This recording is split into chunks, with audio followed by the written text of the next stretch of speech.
I'm Kim Samuel.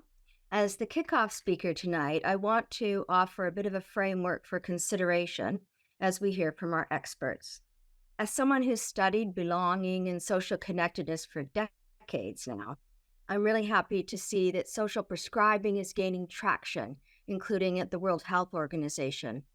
More and more experts and non experts alike are talking about the need for innovative, community based approaches to healthcare, and the timing could not be better.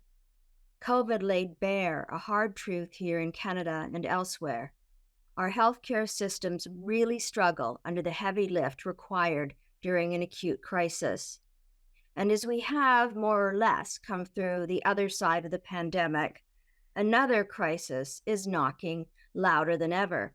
I'm talking about loneliness and social isolation. Of course, social prescribing can be used to address a number of complex challenges, but loneliness and social isolation is where I see a particularly big value add. As Jennifer pointed out, the US Surgeon General last year declared loneliness and social isolation a public health epidemic, and the stats bear that out. People are lonelier than ever. They feel less connected, and the fix simply can't be more of the same.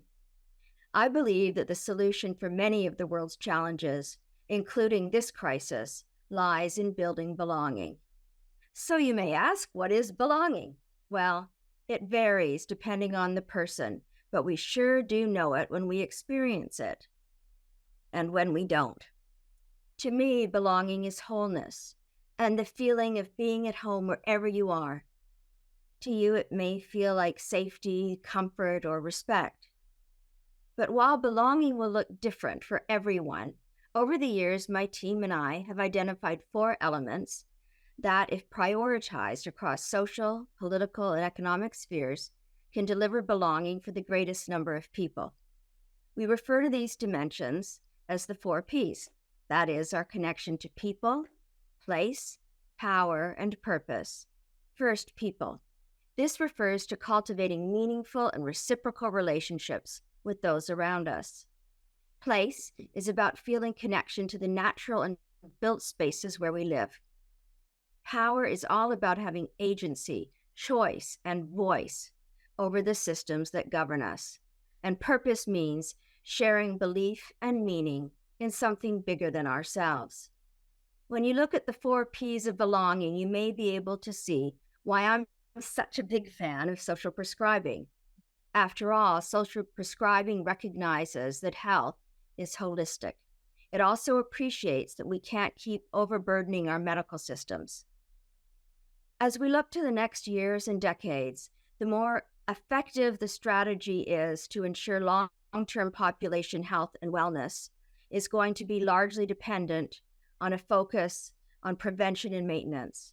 If we default less toward writing pharmacy prescriptions whenever possible and more toward engaging with community care hubs, spending time in our natural world, and tapping into existing citizens' support networks, belonging is sure to follow, and our health will be better for it. Annie Lennox once told me, music is diverse and eclectic by its very nature, appealing to many cross-sections of cultures and societies. It affirms our joy, our longing, our sense of self, and belonging.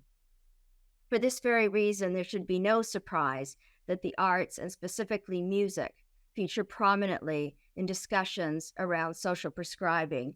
I'll let our experts expand on best practices, but I do want to offer an example from the UK that has stuck with me over the years.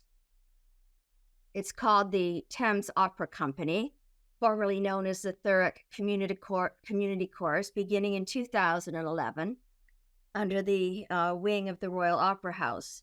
The premise of the choir is simple. Anyone can join, no audition required, and no training necessary.